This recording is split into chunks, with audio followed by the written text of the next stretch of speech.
View tab इन MS word.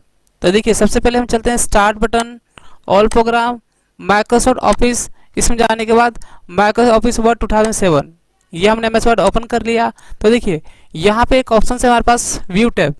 तो view का मतलब होता है देखना, ठीक है। तो देखिए मान लीजिए सपोज मैंने यहाँ पे कुछ पैराग्राफ इंसर्ट कर लिया इस टाइप से, ठीक है। हमारे पास इतने सारे पैराग्राफ्स है, तो इसको हमें डिफरेंट तरीके से देखना, ठीक है। व्यू का मतलब होता है डिफरेंट तरीके से देखना। तो मैं जैसे ही इस पर क्लिक करूंगा तो मैं स्टार्टिंग करता हूँ यहाँ से प्रिंट लेआउट। देखिए ऑलरेडी पहले से इस पर क्लिक है। तो प्रिंट लेआउट का मतलब होता है कि जो भी आपका डाटा प्रिंट हुआ, आपने काम किया हुआ है, तो जैसा यहाँ पे दिख रहा है वैसा ही आपका प्रिंट होगा। उसके बाद फुल स्क्रीन्स पे जैसे ही आप क्लिक करेंगे तो आपका पूरा ये जितना भी आपने काम किया हुआ एक बार में कंप्लीट करके दिखा देगा आपको। ये देखिए ये पूरा एक पेज यहाँ पे दिखा रहा है कि आपका एक पेज पे इतना काम हो रहा है और ये आपका दूसरे पेज में इतना काम हो रहा है। तो कंप्लीट एक पेज को हम एक बार में दे सकते हैं, ठीक है। विदाउट फुल स्क्रीन्स को आप यहाँ पे देखिए, ये आपका पूरा पेज नहीं दिखाता, आप देख सकते हैं ये आपका आधा पेज यहाँ पर है और आधा नीचे है। तो पूरे को एक बार में देखने के लिए क्या यूज करेंगे हम, फुल स्क्रीन्स। उसके बाद वेब लेआउट, जब आप इस पर इंटरनेट पे वेब लेआउट पे इंटरनेट पे क्लिक करेंगे जब इस पे, तो आपको यहाँ पे दिखाएगा कि जब किसी को आप मेल करते हैं तो आप किस टाइप से डाटा वहाँ पे टाइप करते हैं। ये देखिए तो आपको दिखाएगा ये आपका वेब लेआउट में है कि इंटरनेट पे डाटा आपका ऐसा दिखेगा, ठीक है। उसके बाद आउटलाइन पे क्लिक करने के बाद ये आपने यहाँ पे कितने पैराग्राफ बना रखे हैं, तो हर पैराग्राफ के आगे यहाँ पे डॉट दिखा देगा। तो इसमें आपको देख सकते हैं कि कितने आपके पास पैराग्राफ है, ठीक है। तो आपको अलग अलग डिफरेंट तरीके से आपको दिखाएगा। ये देखिए ये पैराग्राफ यहाँ से यहाँ तक है, ठीक है, ये यहाँ से यहाँ तक है, ठीक है। तो ये हमारा आउटलाइन का काम है। उसके बाद एक ऑप्शन है हमारे पास ड्राफ्ट में क्या होता है, इसमें कोई पेज नहीं बनते, ठीक है। मैंने यहाँ पे क्लिक किया और यहाँ से कर देता हूँ 100%, ठीक है। और इसको यहाँ पे देख सकते हैं आप, ये डाटा आपका आ चुका है। तो यहाँ पे देखिए यहाँ पे ये कर्सर आ रहा है हमारा, तो इसमें कोई पेज नहीं बनता। आप इसमें जितना भी आपको टाइप करना हो आगे यहाँ पे टाइप कर सकते हैं, ठीक है, विदाउट फ्री। या फिर कोई डॉक्यूमेंट या कोई भी कॉपी ले सके या कोई बुक लेकर के आप यहाँ पे देख के टाइप कर सकते हैं आसानी से। इससे आपको कोई पेज नहीं बनेगा। तो ये हमारा होता है ड्राफ्ट, ठीक है। लेकिन हम जो भी नॉर्मली काम करते हैं एक प्रोफेशनली या नॉर्मली, तो हम किस पे करते हैं, प्रिंट लेआउट पे, ठीक है। उसके बाद देखिए अब मैं बताता हूँ आपको यहाँ पे शो हाइट। जैसे देखिए यहाँ पे हम ये पेज हमारा यहाँ से इतना ब्लैंक है, तो ये हमने यहाँ पे क्या लगा रखा है। तो जैसे रूलर पे क्लिक करेंगे तो देखिए यहाँ पे रूलर्स आ चुका है हमारा, है इसे बोलते हैं रूलर्स। तो यहाँ पे जैसे क्लिक करेंगे वो हट भी जाएगा और जैसे क्लिक करेंगे तो आ जाएगा। तो ये देखिए यहाँ जो दिखा रहा है आपको गैपिंग जो आ रही है आपकी, तो ये दिखाता है आपका मार्जिंग्स कि आपने लेफ्ट में इतना मार्जिन दिया हुआ है।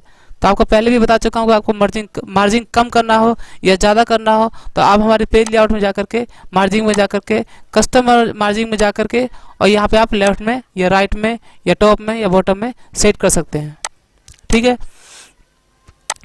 तो ये हमारा था रूलर्स। उसके बाद गाइडलाइंस, इस पर जैसे ही आप क्लिक करेंगे आपको ये दिखाएगा कि आप कितने एरिया में आप काम कर सकते हैं, ठीक है। आप यहाँ देख सकते हैं कि आपको यहाँ दिखा रहा है ये, ठीक है, इस टाइप से। ये देखिए है ना, ये पेज हमारा यहाँ से स्टार्टिंग है, देखिए यहाँ से स्टार्टिंग है ये डाटा हमारा और यहाँ पे ख़त्म है, ये देखिए। तो आप इतने एरिया में आप काम कर सकते हैं, ठीक है। उसके बाद मैंने इसको हटा दिया। डॉक्यूमेंट मैप, ठीक है। डॉक्यूमेंट में क्लिक करने के बाद, ठीक है, आप यहाँ पे देख सकते हैं कि यहाँ पे ये पेज हमारा बिल्कुल ब्लैंक है। तो यहाँ पे हमारा क्या दिखाता है, तो मैं आपको बता देता हूँ कि जैसे ही आप यहाँ पे कोई हेडिंग बनाते हैं, जैसे मैंने लिखा है यहाँ पे बेसिक कंप्यूटर, और इतना करने के बाद मैं होम टैब में जाकर के मैंने इसे क्या किया, हेडिंग 1 बना दिया। तो आप यहाँ देख सकते हैं कि आपका यहाँ पे बेसिक कंप्यूटर आ चुका है। वैसे ही मैंने यहाँ क्लिक किया, लिखा हमने पेंट, तो ये हमारी सब हेडिंग है, तो इसको हमने हेडिंग 2 बनाया। तो आप यहाँ देख सकते हैं कि आपका दिखा देगा डाटा। तो डॉक्यूमेंट मैप में ओनली आपकी हेडिंग दिखाता है, ठीक है। थंबनेल्स में क्या होता है हमारा, जैसे मान लीजिए हमारे पास ये एक भी पेज, यहाँ पे देखिए ये पेज काफ़ी बड़ा है, मुझे सभी पेजों को एक साथ देखना हो तो जैसे व्यू टैब में जाने के बाद मैं किस पे क्लिक करूँगा, थंबनेल्स पे। तो आप यहाँ देख सकते हैं पेज 1, पेज 2, पेज 3 आपको यहाँ पे दिखा देगा। तो जिस पेज पे आपको जाना है उस पर क्लिक करिए, ये पेज यहाँ पे आपका ओपन हो जाएगा।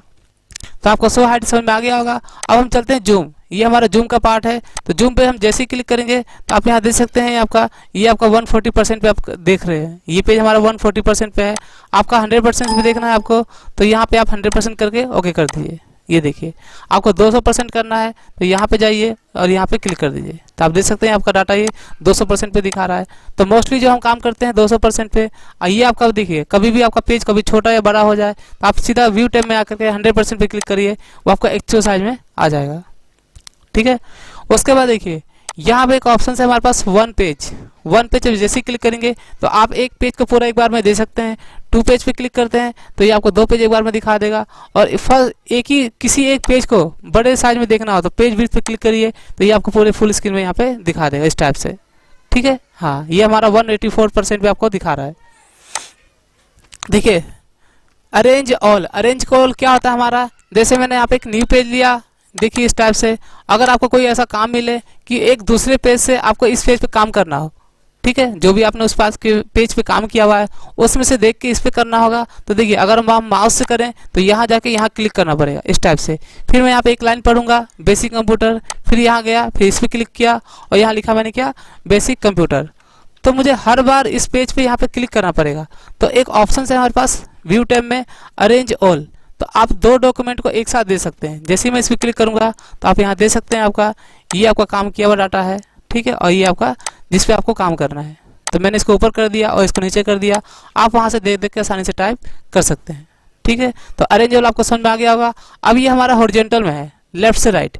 आप चाहते हैं मुझे डाटा ऐसे और ऐसे करना होगा तो यहाँ पे एक ऑप्शन है व्यू साइड बाय साइड। आप जैसे इस पर क्लिक करेंगे, ठीक है, तो आप यहाँ पे दे सकते हैं कि आपका डाटा आपका वर्टिकल में आ चुका है।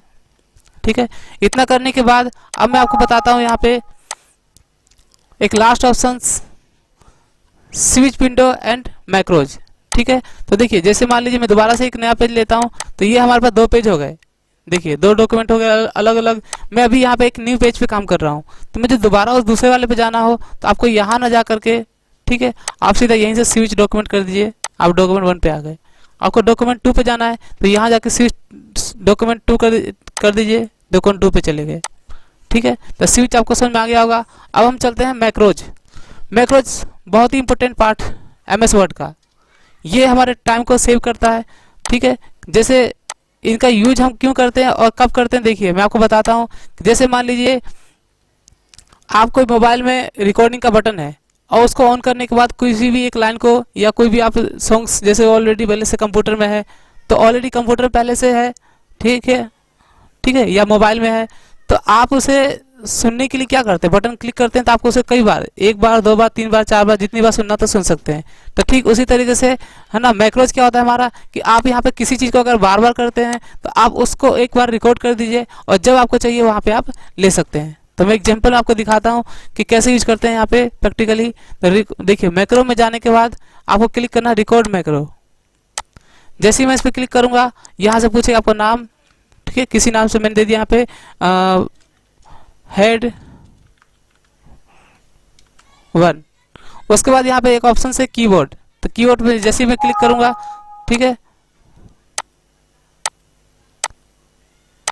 एक यहाँ पे आपसे पूछेगा प्रेस न्यू शॉर्टकट की, तो मैंने यहाँ पे क्लिक किया और यहाँ पे एक शॉर्टकट की, देखिए कंट्रोल के साथ कभी भी शॉर्टकट की आपको नहीं बनाना।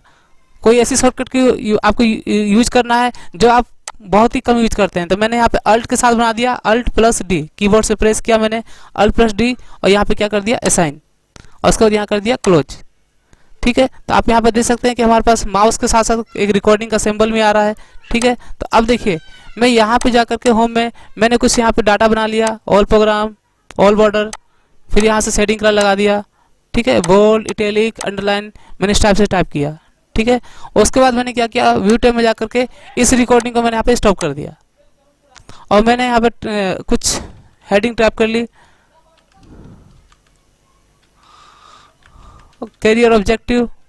ठीक है, उसके बाद देखिए अब मुझे एक हेडिंग यहाँ पे आना है इस जगह पर, तो दोबारा मुझे यहाँ पर टाइप करने की जरूरत नहीं है।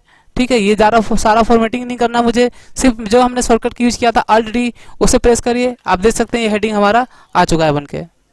ठीक है, तो ये फॉर्मेट हमने रिकॉर्ड कर दिया था इसमें मैक्रो में, तो ये आपको बार बार बनाना नहीं है। तो कभी भी ऐसा कोई काम जो आप बार बार करते हैं तो उसे आप रिकॉर्ड करके रख लीजिए और जब चाहे आप उसे यूज कर सकते हैं, इससे हमारा टाइम सेव हो जाता है। तो मुझे आशा है कि आपको व्यू टेस्ट में आ गया होगा। अगर आपको कोई भी प्रॉब्लम्स या कोई भी दिक्कत आती है तो आप हमारे कमेंट बॉक्स में डालिए, हम आपको 100% उसका रिजल्ट देंगे। ठीक है, आंसर देंगे। Thank you.